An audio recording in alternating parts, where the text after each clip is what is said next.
everyone, welcome back to Ormsby Farm. My name is Casey. So, yesterday was processing day.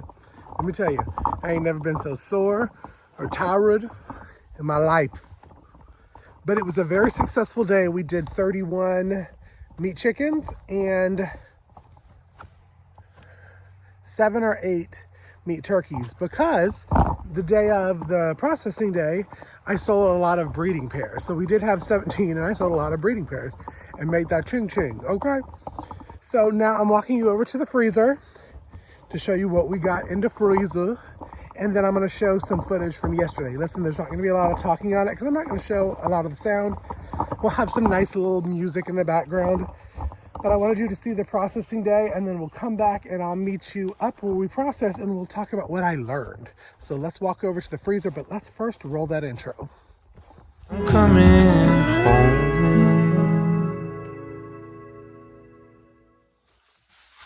Alrighty, y'all, we're over at the Redneck freezer. Hers was on sale. And so I said, even though it's camo, we'll still get it. It's okay. And she does very well. We're out here kind of to the, I guess, west of our property. And this is where all of our meat that we sell will be stored. So all of that will be in here. And I'm going to show you a couple things that are in here right now. And I'll show you a little bit of the processed one and the weight and the labels that we use, so on and so forth. So let me pop it open first. We have, I don't know if you can see it, all of the feet. We have somebody that's purchasing the feet for dog food, so that's why that's there. Okay, let me grab. Yep, here we go.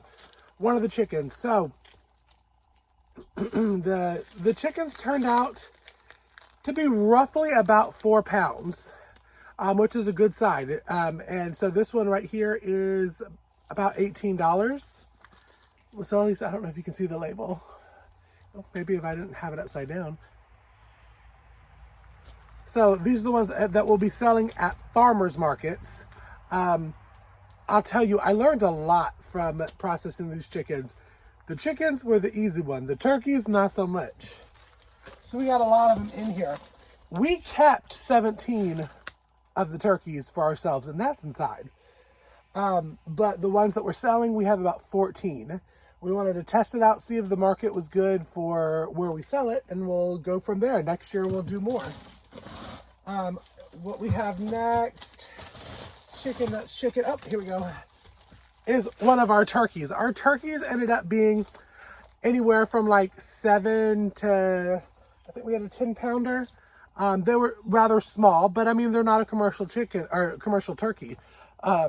So same kind of label, except we have the turkey one on it. This is the $35 turkey. You know, we had a mix of Spanish and blue slate. And I'll show you the half one in a second. But one thing that I learned, tilt you up, can I be seen? There we go. One thing that I learned with the smaller pluckers, it didn't want to pluck the turkeys as well as it did the chickens. So next year I will probably be renting a bigger plucker to do turkeys in.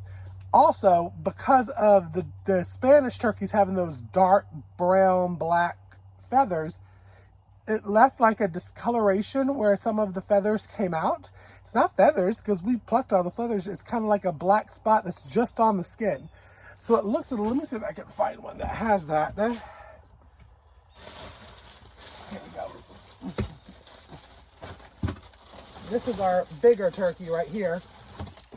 I don't know if you can see on the thing the discoloration. And it was just from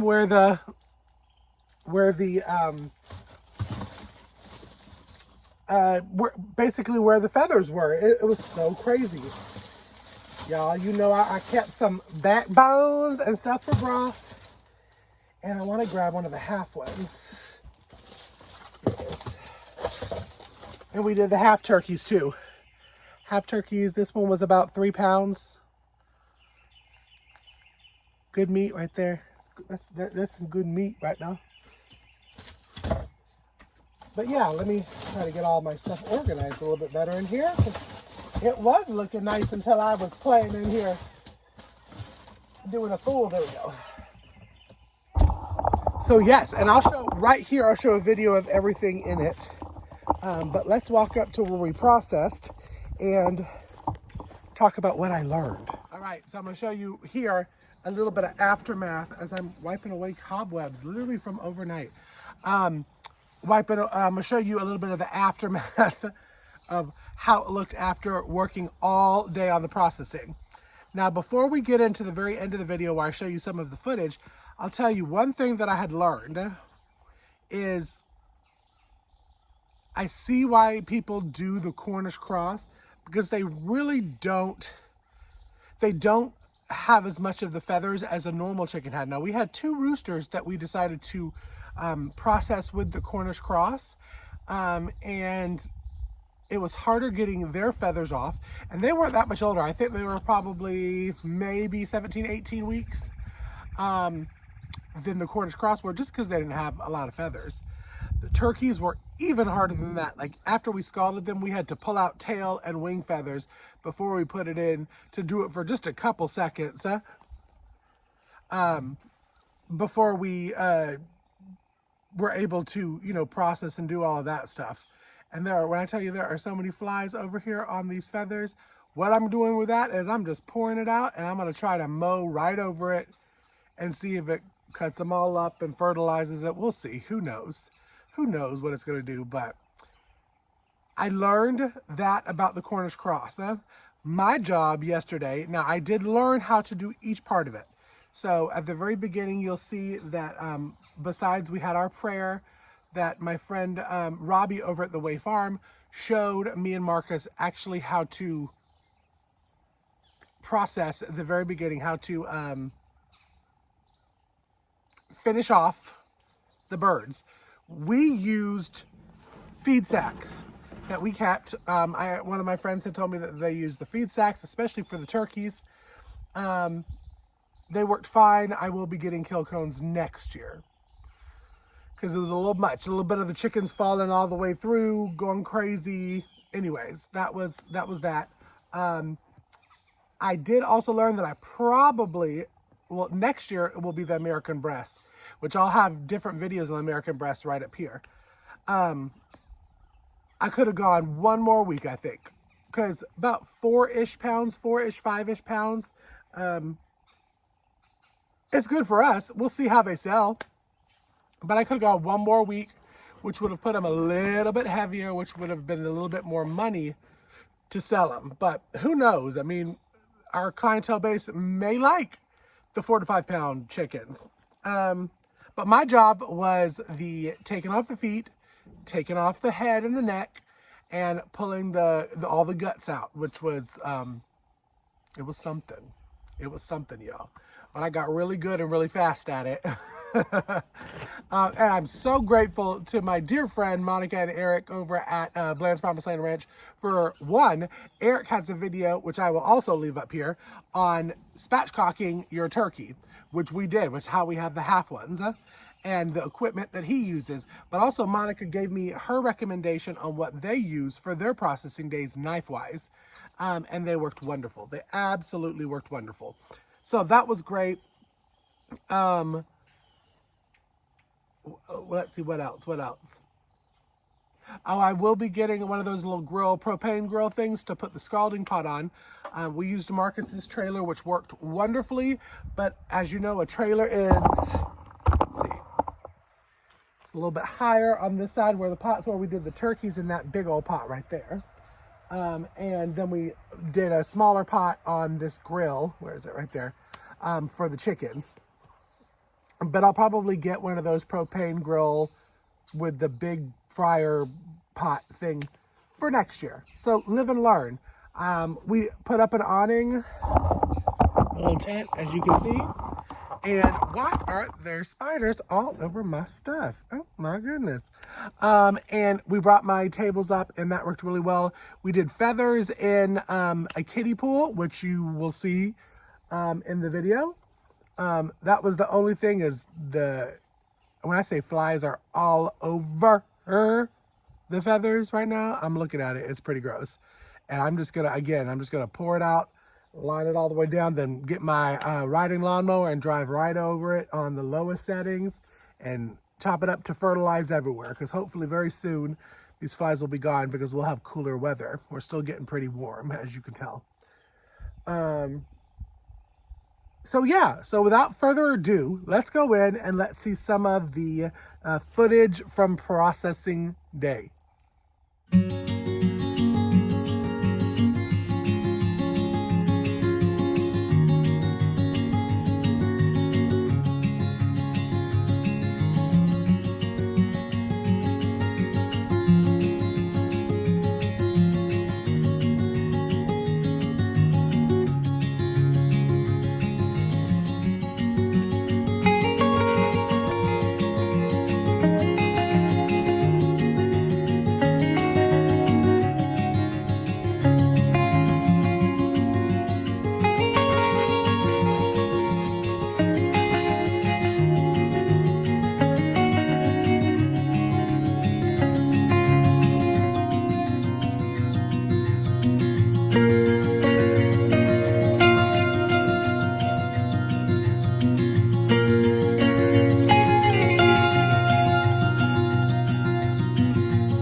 thank you so much for tuning into this video, and follow me along these 9 weeks as we raise Cornish Cross this year. This is the first and only year we'll be doing the Cornish Cross, because we'll be doing the American breast going forward. If you enjoyed these videos and these kind of series, be sure to leave me a comment down below and give me a thumbs up, because that gets me into that algorithms, you know, so more videos are shown to like-minded people. And subscribe if you have not already. Hit the bell icon, because if you click on one of the buttons, it will notify you when I put new videos out. So you know when I have new American breast videos, or new gardening videos, or canning videos, all of that good stuff. Also, follow me on social media, Instagram, Facebook, TikTok, and Twitter. I post there regularly. But y'all, thanks again, and I will see you on the next video. Bye, y'all. Be blessed. I'm coming home.